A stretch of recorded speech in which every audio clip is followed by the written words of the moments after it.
following presentation was made possible by PNC. Social and emotional learning. It's the curriculum early childhood education is made of. Their play is their learning. Tonight, we explore the challenges our region faces when providing quality early childhood programs and resources, as well as solutions to ensuring the well-being of our most vulnerable learners on this Living St. Louis special.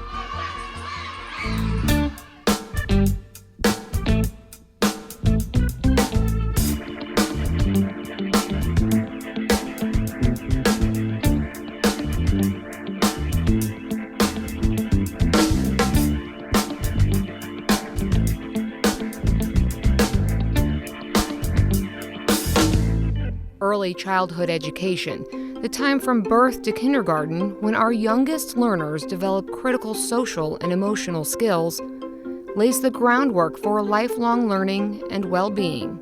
There are things that develop in children very early on that you cannot catch up with later. When we talk about cradle to career opportunities, early childhood has to be included in that continuum of care and development of humans. 1, 2, 3, woo!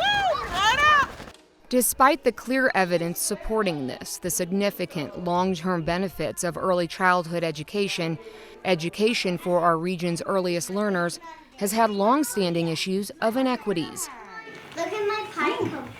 For parents, access to affordable and quality early childhood programs are few and far between. For educators, well-paid and well-respected teaching positions are just as rare. Teachers are not making, early childhood is not making $2,000 a month, which is sad. On average, early childhood educators, those caring for and educating our young children, make $10.72 an hour. Parents can't afford to pay more, and teachers can't afford what they make now. My teachers work really hard. They work harder than anybody I know. And when you think about what we pay them compared to what some of the school districts pays or some of the other, programs pays, you think about the benefits that we try to offer. We're doing a lot. 0 to 5 is when 90% of the children's brain develops. So that's where the investment really needs to be.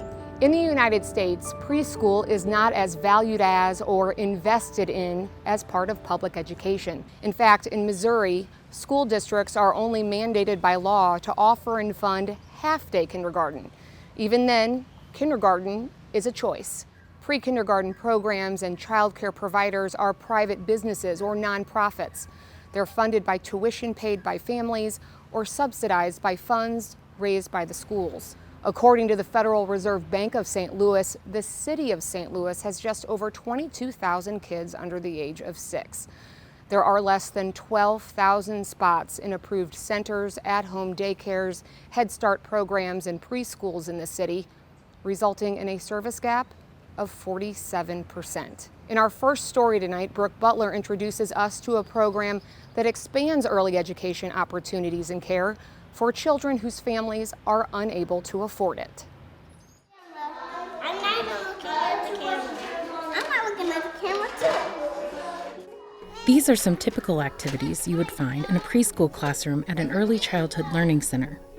On the surface, these activities look like fun ways to pass the time until their parents come and pick them up at the end of the day. But the details that go into carefully planning these activities will engage the children in skills that will last a lifetime. Making patterns with beads is a small motor and an early math skill. Scooping and pouring practices hand-eye coordination. And this parachute activity works large muscles and shows cooperation and perceptual skills. This particular early childhood learning center is one of the programs provided by Unleashing Potential, a nonprofit working to close the opportunity gap for children through early childhood education, after-school programs, and youth and enrichment programs. Kids don't jump out their parents' belly at 5 years old. So you need to start investing in the 6-week-old baby everybody needs an opportunity. It would be great if we had opportunities for high quality early childhood programs as moms and dads, depending on your socioeconomic status, and especially in St. Louis, the zip code you live in, your choices are limited. Located in the St. Louis zip code with the highest rate of child abuse and neglect, and with 100% of families receiving financial assistance to cover the cost of tuition, Unleashing Potential understands the obstacles that these families face in meeting their child's developmental needs. Denise Carter has been the center director for the past 10 years and has put a lot of focus on parent engagement. Parent education, parent engagement, as we call it, is what sets us apart from all programs. But our parent engagement looks a little different than other people's parent engagement. We like to think about what resources and support you need. Okay, everybody at some need a home to live in. So, okay, what type of home do you want to be in? Do you want home ownership? Do you need information on financial literacy? How do we provide that? So if a mom is good at budgeting, okay, how do we teach other families how to budget? If a mom is good at nutrition, okay, you can come in and present to all of the other families on what you know about nutrition, and so that we all can learn from you, from it, so that our babies can learn. Providing parent education opens the door for continuing the nurturing environment that these children receive at school into their homes. Dr. Kenneth Haller, pediatrician at Cardinal Glennon Children's Hospital, explains the important effect that nurturing environment will have on a child's health.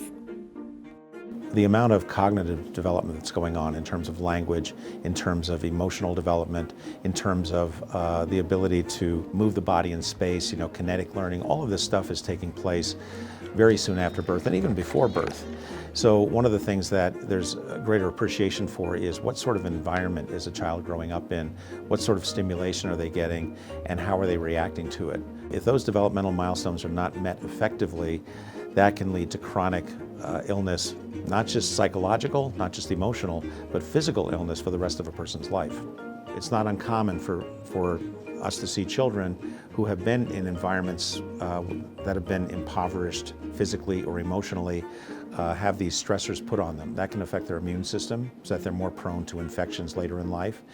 It can also affect their immune system in that it becomes hyperreactive, and that leads to what we sometimes call the allergic triad, which is allergies, asthma, and eczema. On top of that, this can lead to long-term problems, lifetime, with both type 1 and type 2 diabetes, with obesity, with heart disease, with lung problems. All of these things get set up early in life. Meeting those basic needs of housing, nutrition, and safety are necessary for creating a secure learning environment. But Denise doesn't stop there. It's important for the kids here for them to see things beyond their 4-block radius. So I started taking the 2 to the 5-year-olds to college every year. So think about a 2-year-old, it's really not about the college experience for the 2-year-olds at that time, but this is about putting into the heads of parents that, hey, I'm expecting these 2-year-olds to go to college. We had a parent who was actually enrolled in one of the nursing programs at the college, and that day we pulled up on site with our bus and our van, and all of the kids got out, and they got to meet the chancellor, sit at the desk and things, and the mom was like, I'm just now getting to college. And the fact to see my 3-year-old get out the van and go into a classroom and do an activity with somebody and meet the chancellor and things of that nature, it's like I am driven now to really complete my schooling so that my baby can be here in a couple years. Paving the pathway to a successful life of learning is exactly why early education is necessary. But what about the teachers who make that learning possible? The same colleges that these 2 to 5-year-olds visit are the same places that some of their teachers received a degree or training to become an early educator. But even with that higher education, early learning caregivers and teachers with a bachelor's degree earn nearly half the salary of other individuals with bachelor's degrees. 97% of early education teachers are women, which widens the gap in pay equality even further. This pay rate qualifies some teachers with families for the same government assistance as the low-income families that attend the schools where they teach. Most of my teachers, we train them really well, and then they leave because of pay. It's not because they're not passionate about what they do, but at some point, you have to think about as an individual, am I going to, stay with my passion, or am I going to think about, the traditional, do I want to own a home or a car, things of that nature, and what we pay in early childhood, can't compete with the larger corporate world out there. We know the return on investment for this age group.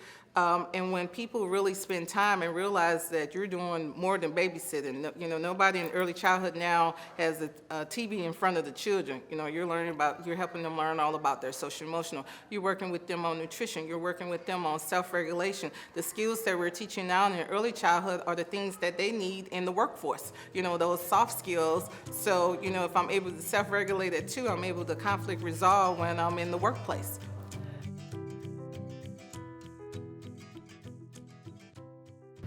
We can't leave out the importance of early childhood education when it comes to the health of our region's workforce and economy.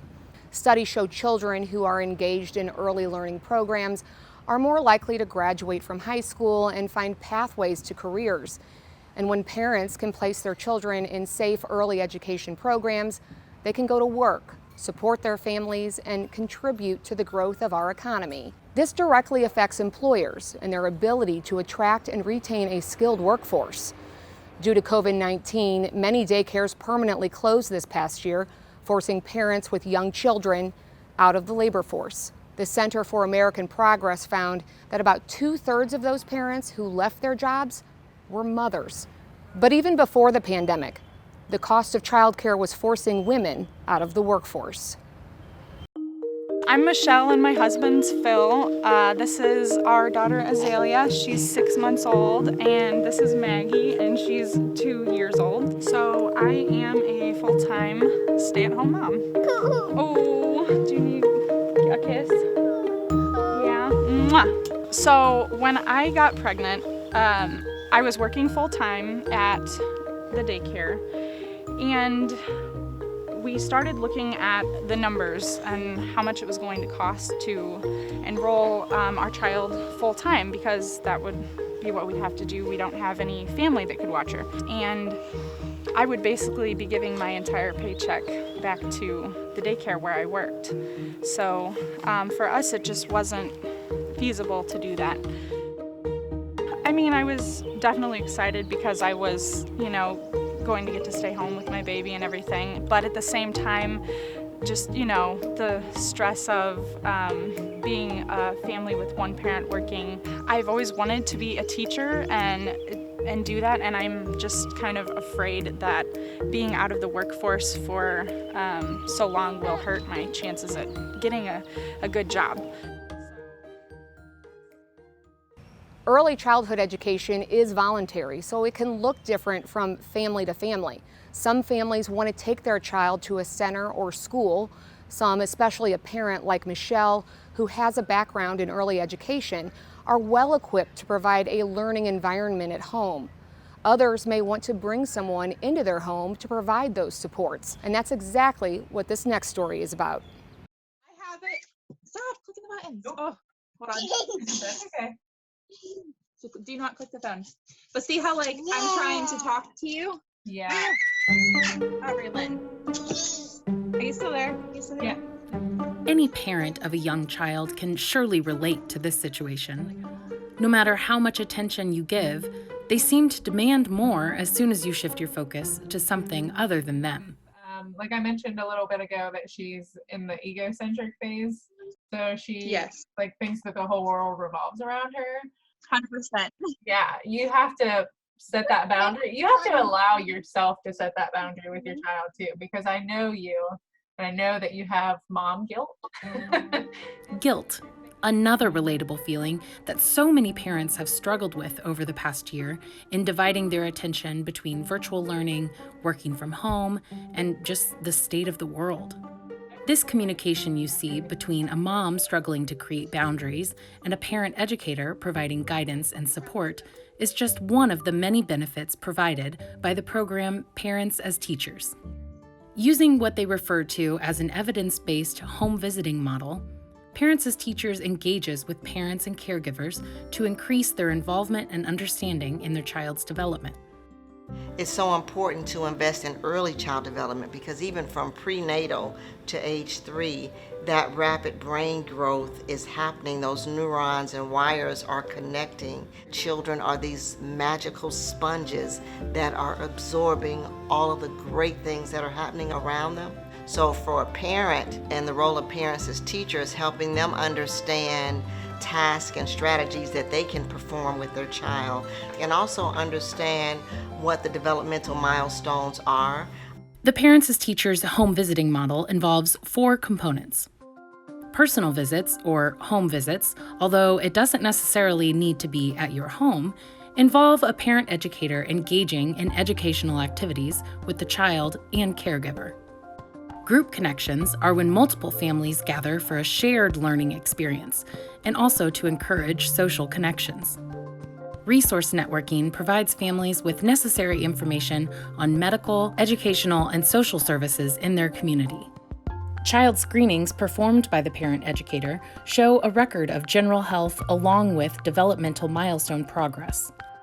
The Parents as Teacher home visiting model has been tested in numerous peer-reviewed studies and has proven results in improved parent knowledge and practices, early detection of developmental and health delays, preventing child abuse and neglect, and increasing kindergarten readiness.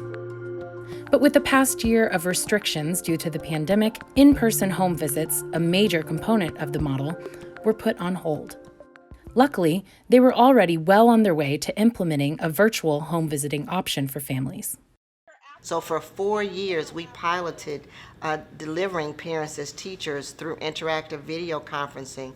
All 4 components of the model, all were done through video conferencing. What that did for us, it was an efficacy study to see if parents were, 1, receptive, and if there were benefits still to delivering home visiting in that way. Because of the learnings from that pilot, when we shut our office down in March of 2020, we immediately got guidance out to our entire network of affiliates and professionals. So to support them in delivering virtual visits, we never stopped, we never closed. Hi, Chris, are you ready? Okay, we're gonna do picking up pom-poms today. Do you got your tweezers? Megan Meyer is a parent educator with the Ferguson Florissant Parents as Teachers program, where she can serve up to 65 families at a time.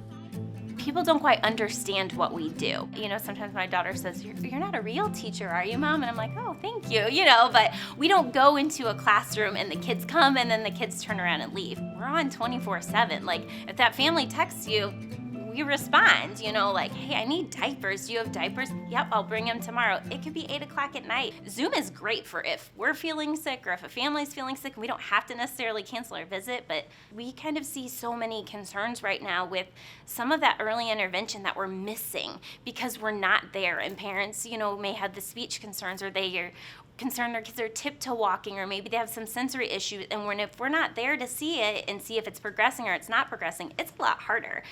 Megan became a parent educator while using the Parents as Teacher program for her own children. She especially saw the importance of the program when determining if her son could benefit from early intervention with his speech development. With a consistent parent educator tracking developmental progress, Megan was able to receive the feedback and resources she needed instead of seeking outside help. From 2019 to 2020, almost 37,000 children in the Parents as Teachers program were identified with potential delays as a result of child screenings. Without the parent educators, caregivers might not know how to recognize developmental delays and then how to address them. And without early recognition and intervention, those potential delays could develop into lifelong learning or health challenges.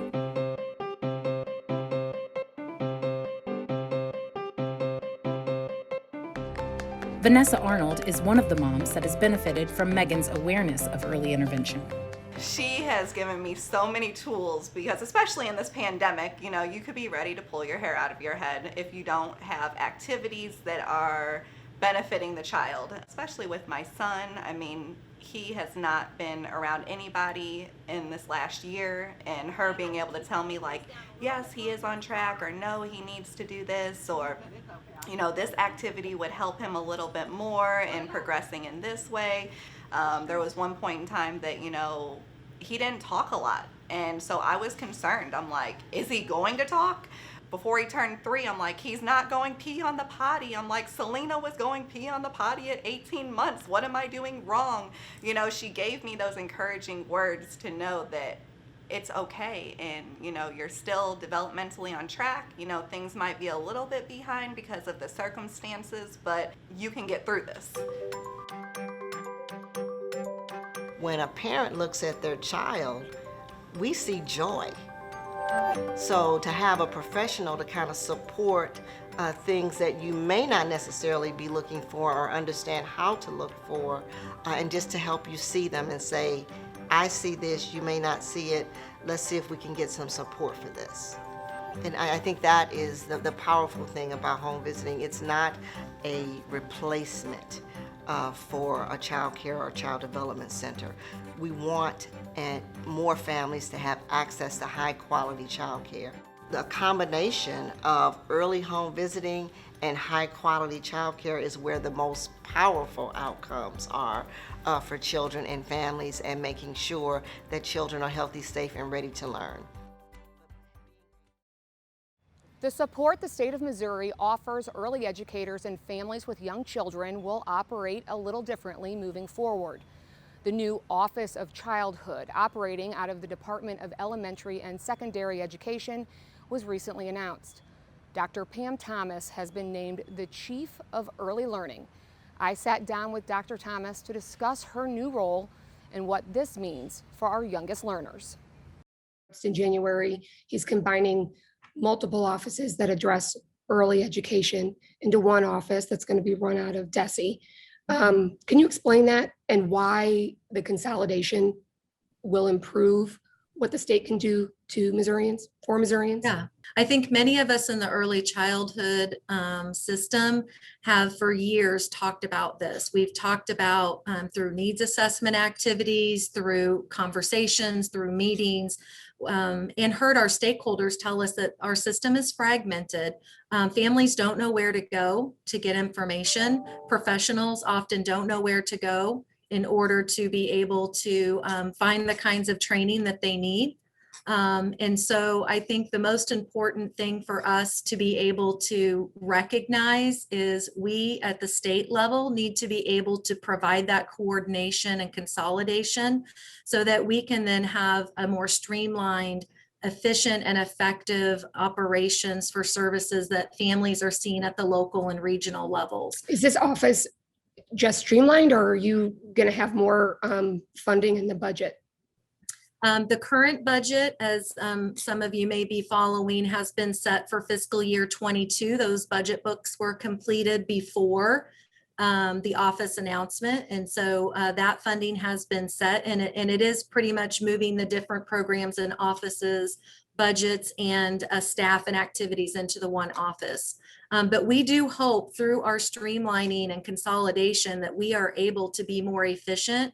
And we do hope that we will be able to grow the programs and services and be able to produce meaningful outcomes and really show what the effect and impact of a high quality early learning program can do for children. Will this be something that the office will address, that, preschool is not something that's readily available to everybody without having a cost associated to it? That access to preschool education? Yes, a variety of early learning opportunities. One of the things that has been high on our list here for our State Board of Education, one of their legislative priorities for a couple of years has been thinking about how we can have voluntary universal preschool opportunities for families who want that for their children and across the state.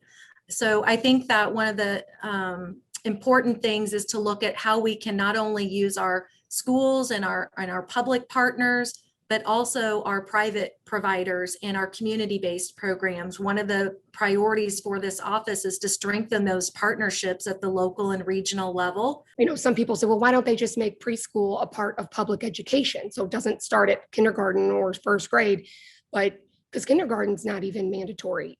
Correct. In our public education in Missouri. Why isn't preschool part of that system? Wouldn't that be an easy solution? It is a conversation. We get this question a lot, and it is a conversation. And there's a really strong desire, not just from our department, but from a lot of stakeholders, families, schools, childcare providers. To really think about how we can grow that.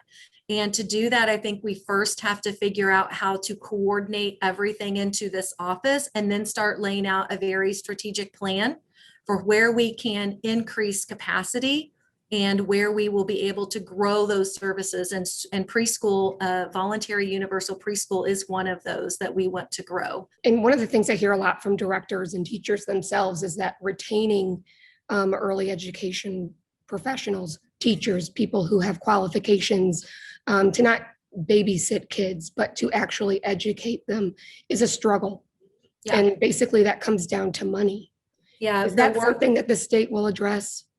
I'm not sure when and how, but yes, it is another priority for this office is to really look at the workforce for a birth to 5 system. And we can do better. We know that we are asking for these professionals to serve our most vulnerable, most youngest learners. And we have to be able to really package early childhood as a viable system and a viable career for professionals who want to serve families. And so I think the workforce is something that we've got to really coordinate as well. We know that our professionals are so passionate about this field, and they also are just critical. They are absolutely critical. If we don't have professionals, educators, providers helping children and families, we don't have programs. And so we've got to really elevate early childhood as a profession and find a way for those who want to work in that field to find the place that they can start and grow and really not limit their potential and their capabilities in whatever field that they want to work in. That's all the time we have tonight. To learn more about what 9PBS is doing to support early learning, visit 9pbs.org/learning toolkit. Thanks for joining us. Living St. Louis is made possible by the support of the Betsy and Thomas Patterson Foundation, the Mary Rankin Jordan and Eddie A. Jordan Charitable Trust, and by the members of 9PBS.